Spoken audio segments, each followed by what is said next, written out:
Hi friends, I'm Em. Welcome back to my channel. And today is going to be the start of a weekend reading vlog, I think. It's currently Thursday afternoon, but I have Fridays off and my kids will be at school tomorrow, and I'll have a little bit of alone time on Saturday afternoon after I get off work. And so I thought it might just be fun to do a little casual reading vlog. I'm also taking a little bit of a hiatus from Instagram again. I don't know. I just started to feel real yucky about social media in general. I mean, I'm only really on Instagram and YouTube, but Instagram, I've been dealing with a lot of bots and spam accounts and these like weird accounts that have like a masculine sounding name, but then the profile pictures of a very young girl, not like child, but like young, like teen. Anyways, and they're interacting with my stories, and it was private for a little bit, and then I don't know, it just does not feel. There's a wasp that really wants in my car and it's distracting me. Anyways, Instagram isn't feeling great right now, so I'm taking a little bit of a hiatus. You can still follow me over there if you want to. I'm sure I will be back eventually, but because I don't have that space to share what's going on book-wise, I just thought I'd make a video so I could still talk about books with y'all. So that's that. I am waiting to pick my kids up at school. They get out in about 15 minutes, so I thought I'd do some reading. I'm almost finished with Fox Hunt by Rem Wigmore. This is a sci-fi solar punk. It might count as like climate fiction, because this is post humans have really effed up the earth, and in this future, like, humanity has taken the steps that they need to repair, and humanity has adjusted our way of living to support the earth and support each other. There are a lot of species that are gone, like wolves are extinct, and there are other animals doing things like carpentry as a hobby are really frowned upon because you have to protect the forest. And so there is a lot of like ecological support systems and steps in place. But this one also has a little bit of a magical element.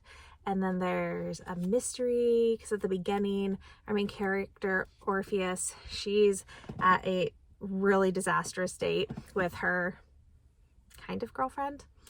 The person Orpheus wishes was her girlfriend.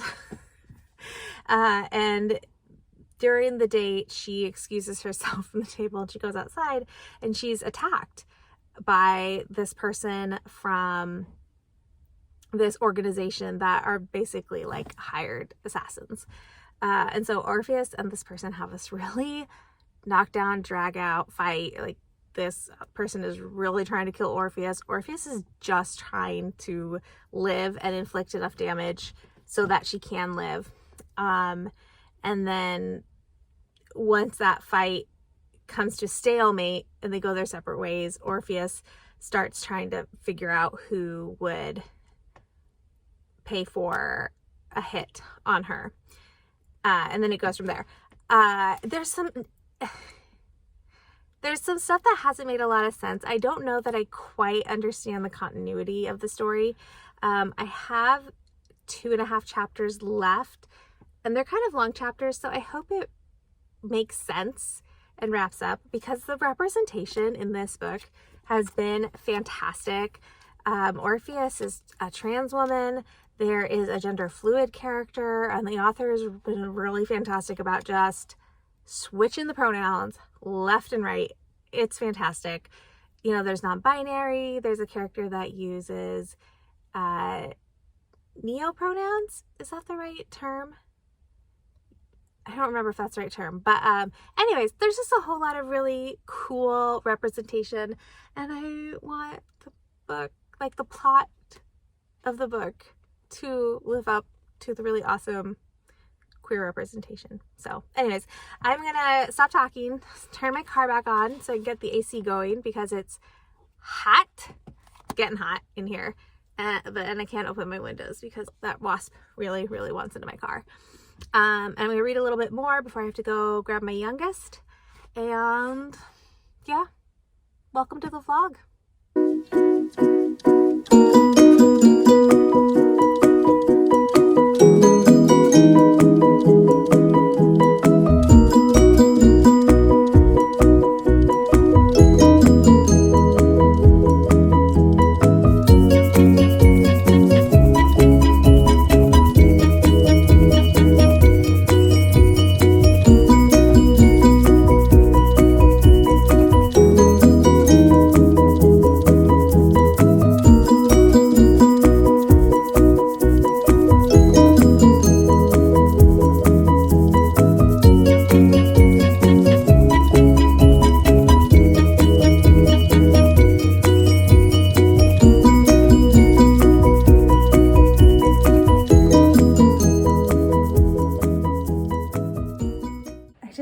Fox Hunt, and I don't know, I think this book was trying to be too many things. Like, it was trying to be fantasy and sci-fi and a mystery and a thriller and kind of a romance, and instead of doing like just picking like maybe one or two and doing them really well, it was trying to be all of them and just didn't quite stick the landing.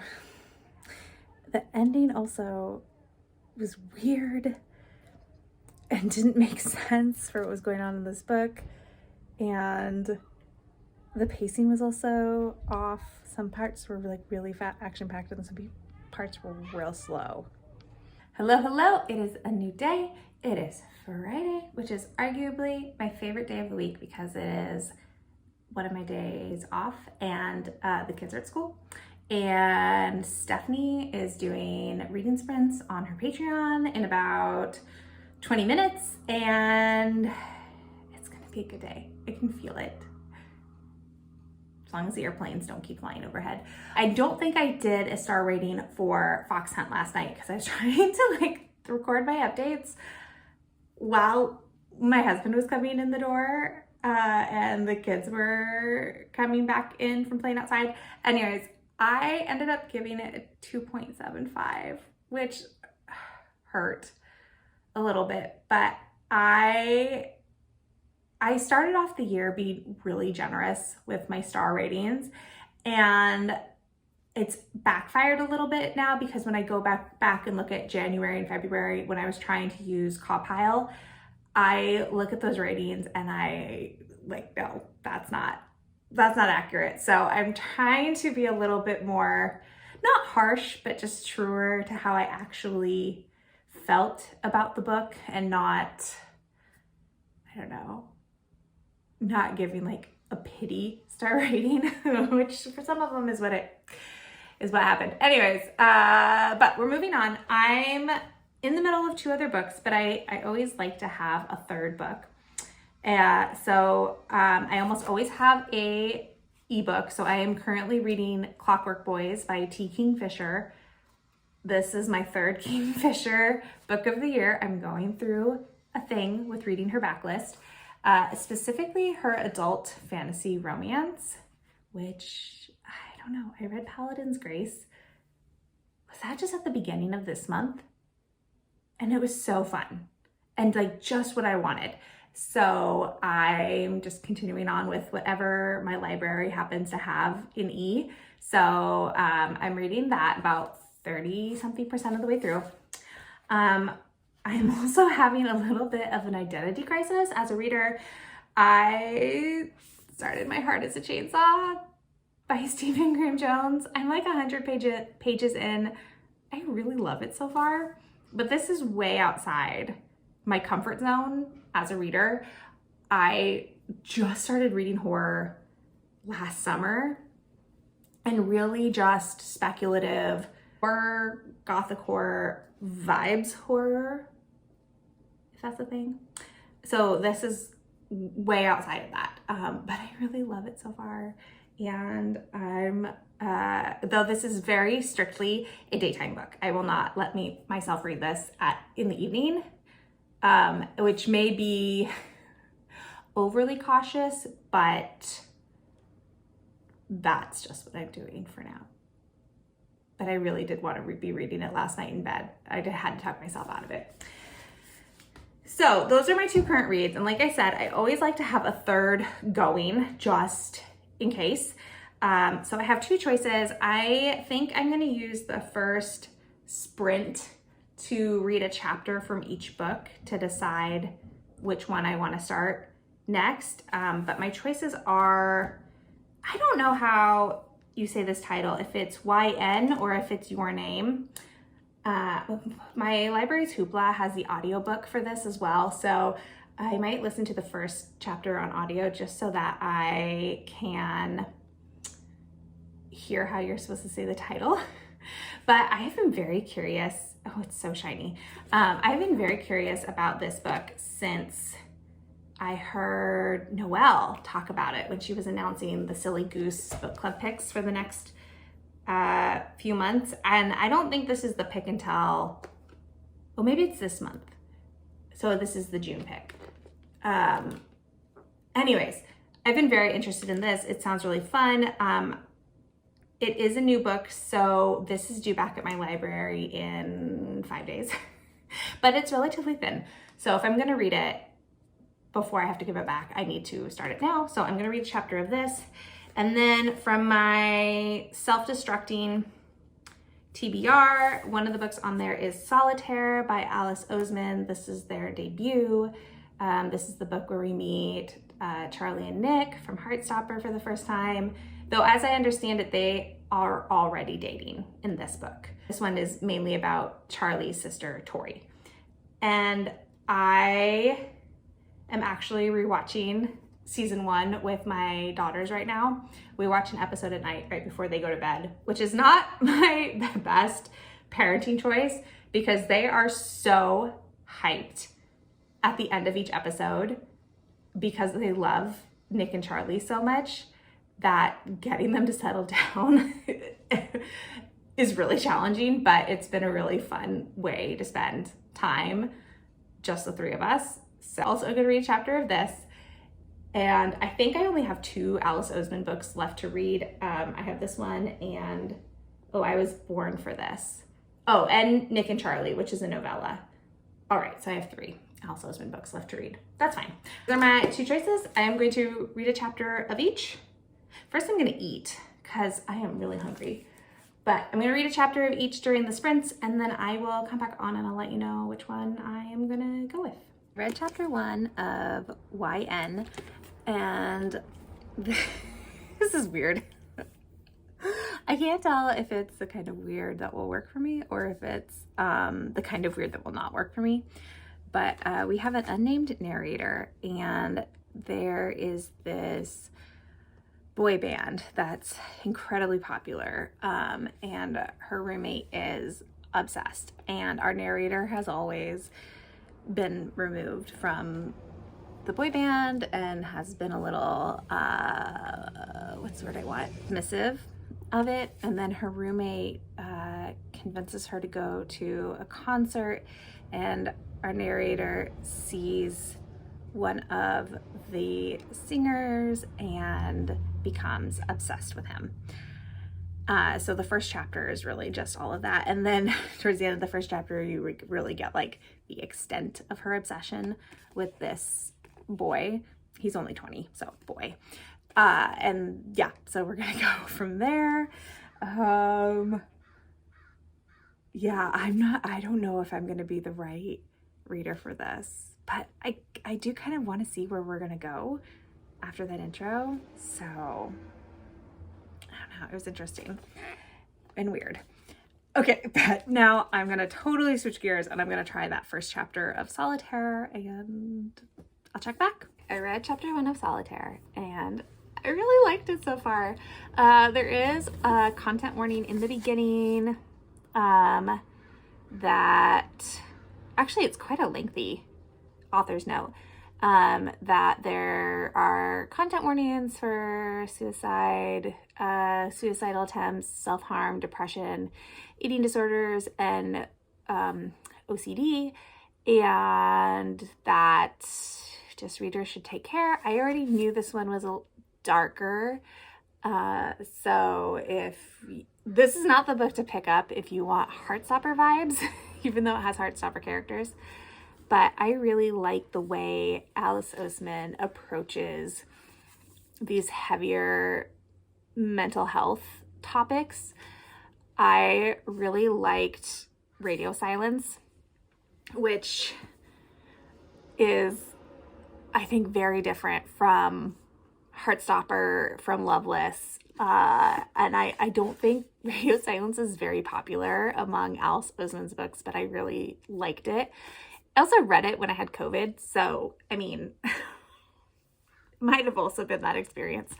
So I think I'm going to go with Solitaire for now. Not saying I won't come back to YN, but I just don't feel a pressing need to prioritize it, and I don't know, I kind of want something comforting, and Alice Oseman is definitely comforting for me. So I'm going to continue with this one. I'll check back in later. All right, I need to go pick up my kids from school, but I have gotten this far, and My Heart is a Chainsaw.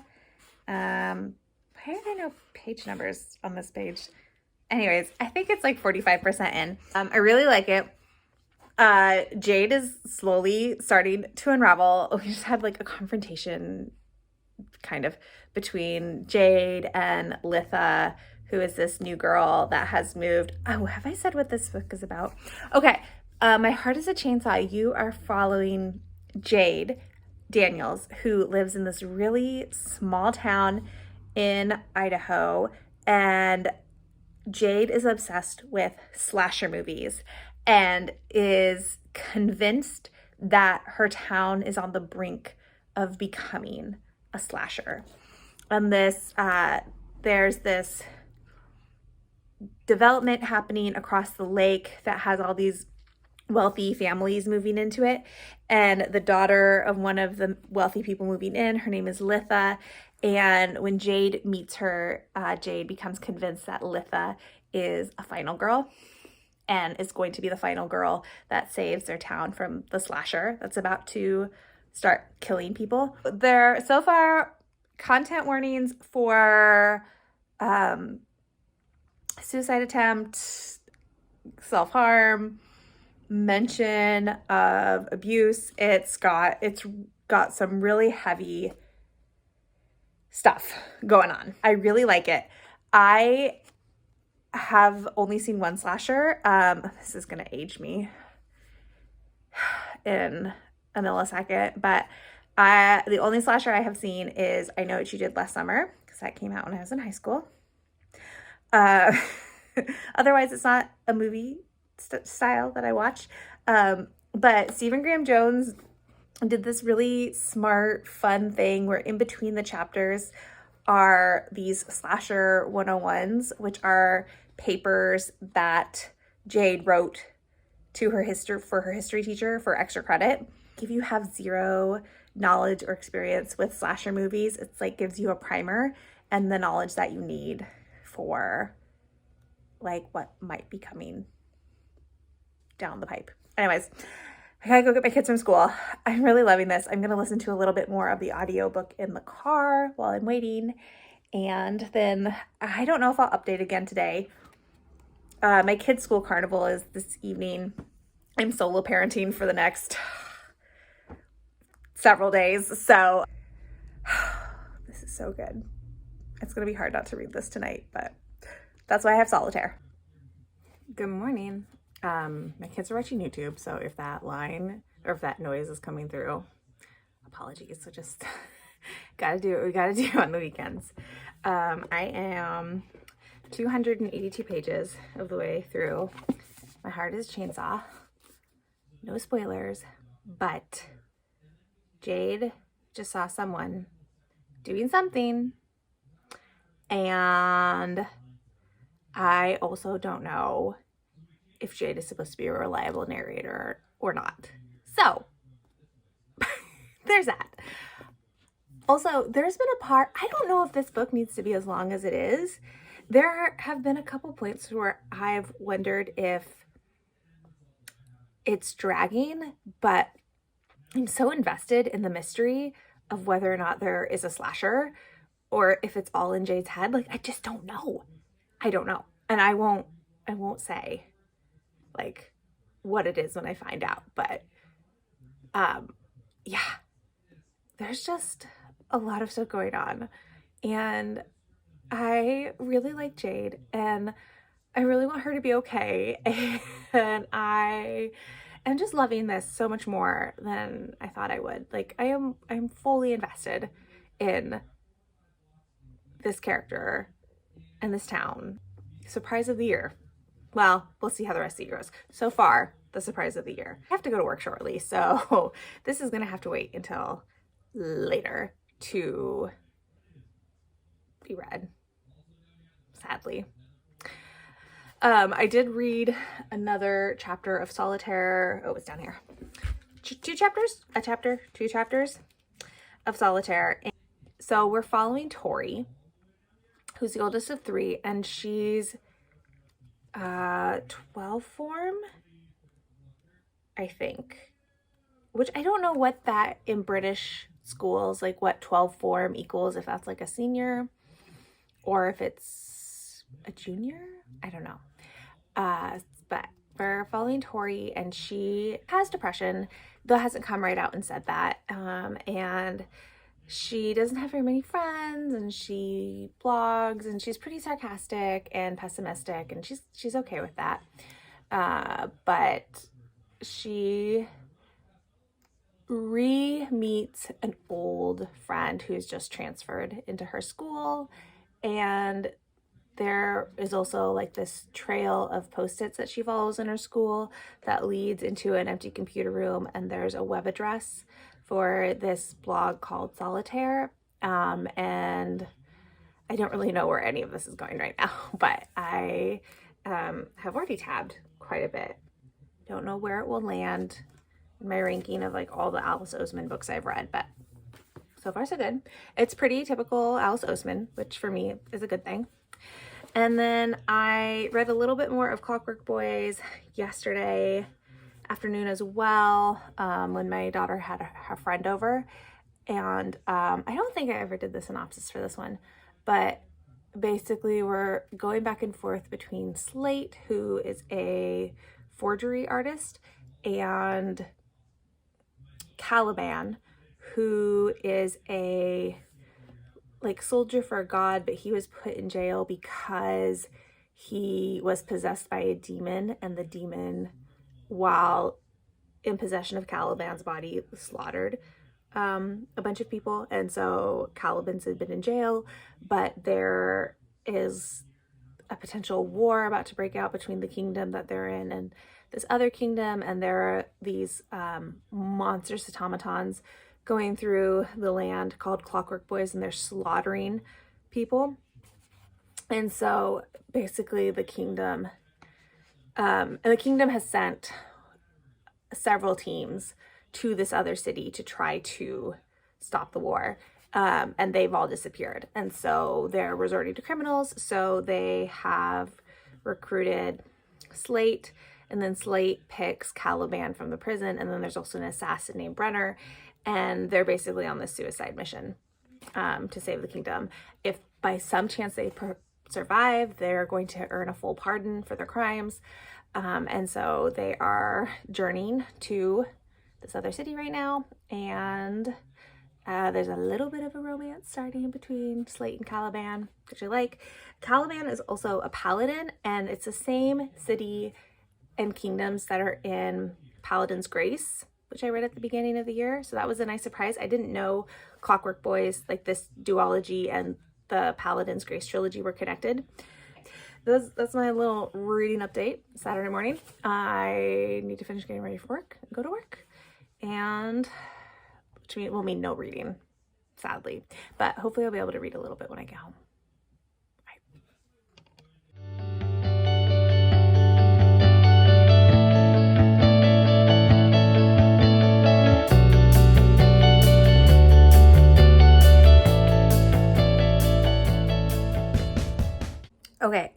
one complaint about My Heart is a Chainsaw, and that's the chapters are too long.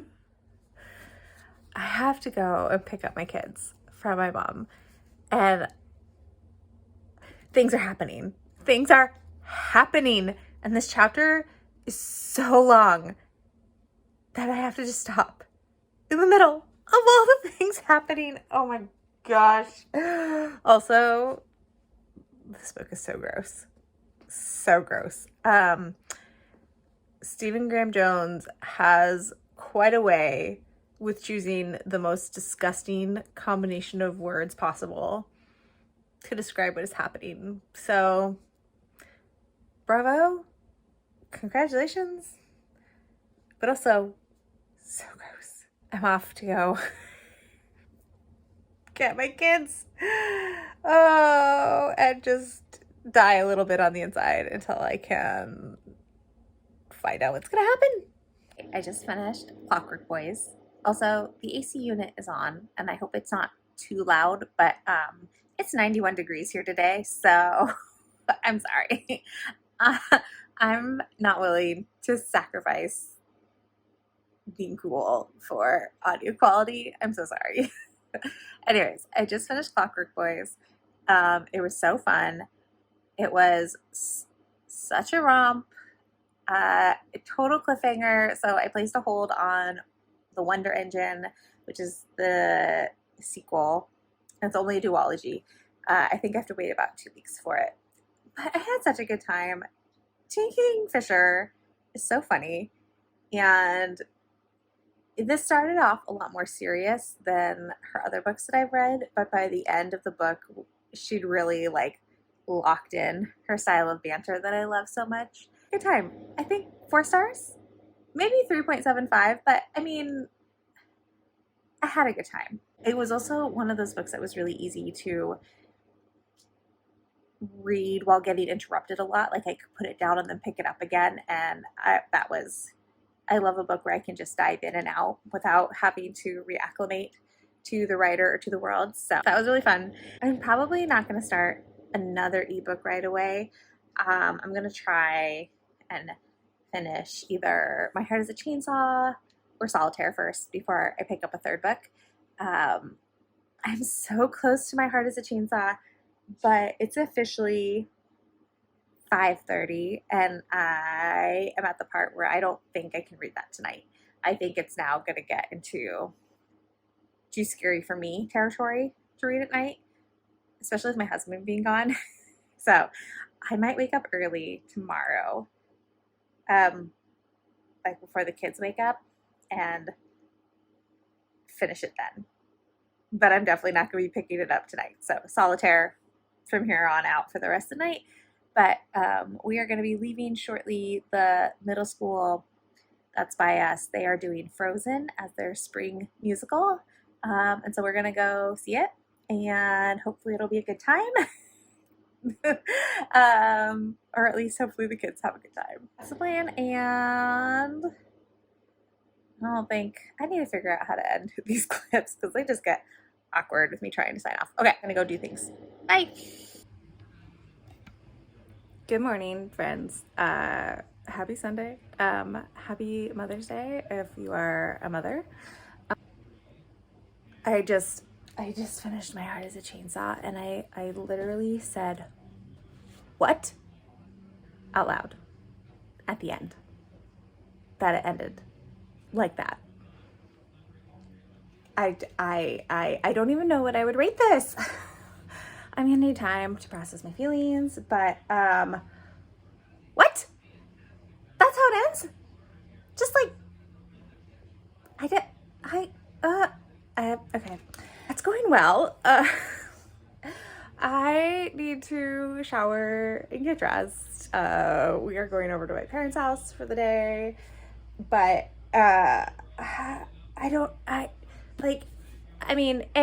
check your trigger warnings, friends, because there's a lot.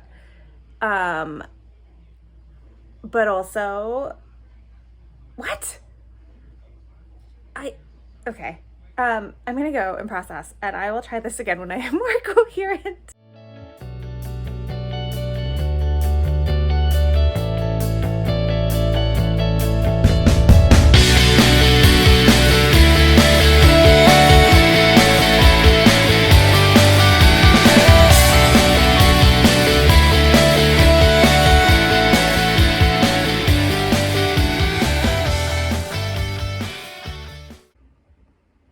right, friends, it is Sunday evening, and I think I'm going to close out this vlog. I had a long text conversation with my husband about My Heart is a Chainsaw because he's read it before, and it was great. It was great to have somebody to talk it through with. I would highly recommend like buddy reading it, or like having somebody in your life who's already read it to be like an emotional support person. I think I'm gonna give it like 4.75 rating. I like, even with the ending being what it was, I really liked it. And even though I didn't love how it ended, I've thought about it all day, which, like, what more could you ask for, like, as a writer, than to have a reader thinking about your book hours after they finished it? So yeah, I think that's where I'm gonna land. I'm about 55% of the way through Solitaire. I'm obviously not gonna finish it this weekend, which that is fine. I wasn't really planning to finish it this weekend. The fact that I finished 2 books already is awesome. And I don't know, this was such a fun weekend. You saw in the B-roll, but we went over to my parents' house today and visited with them and played with a puppy. And it was just a little chaotic, I'll be honest. I do not have chill children. I have like very passionate, excitable, emotional children because their mother is passionate and emotional and excitable. So, it all tracks. But it was really good to see my family, and I only have, by the time this vlog goes up, my husband will be home from his work trip. So we only have like 1 day left of true solo parenting. And yeah, it was a good weekend. It went by way too fast though, but it was fun to vlog and talk about books and do that stuff. Hi, it's future Emily. I realized I talked a lot in this vlog about My Heart is a Chainsaw needing to be a daytime book because I was really worried about it getting scary and being freaked out. And for me, as a baby horror reader, this never got scary for me. It was suspenseful, and I was wondering what was going to happen, and it was very gory, but it was not scary. So if you are also a baby horror reader, or don't read horror but are curious about this book, I mean, everybody's threshold is going to be different, but I did not find this scary. Maybe unsettling, definitely unsettling in certain places, but it was never actually scary for me. So do with that opinion as you will. And then real quick, I breezed past Solitaire, but I am almost done. I have not very long to go. I have like 20% left of the book. And so I'm not going to review it, obviously, because I don't know how it ends yet. But I was saying this to somebody this weekend. I wish so much that Alice Oseman books had existed when I was in high school. I think that is why I love them so much, and why I love their books so much, because if I had had these books as a teen, I think I would have felt less alone. I would have felt like less of a weirdo. I mean, I think I'm always going to be a little bit odd, but and obviously having these books wouldn't have made me less odd, but I think I would have felt less alone in that oddness, because even though I don't have depression to the extent that Tori does, a lot of Tori's thoughts, a lot of her feelings, I remember feeling that so strongly as a teenager and thinking some of those things as a teenager, but I didn't find books like these, like Solitaire or like Loveless. Like having these books as a teen would have meant the world to me. So that's just my little Alice Oseman fan moment. All right, back to Past Emily now. So with that said, I am gonna, also, my daughters and I finished our rewatch of season 1 of Heartstopper this evening. So sad we have to wait until August for season 2. We want more. And now I'm watching Kayla's latest video, which is an hour long. So I don't know if I'm going to finish it tonight because that would be way past my bedtime. But if you made it to the end of this video, thank you so much for watching and spending your precious time with me. And I hope you have a wonderful week, rest of your day, rest of your night, whenever you're watching this. If you would like to leave a comment but don't necessarily have anything to say, let's do a sunshine emoji, because the weather, it was hot this weekend, but it was so pretty, so pretty. Thanks again for watching, and I will talk to y'all in the next one. Bye, friends.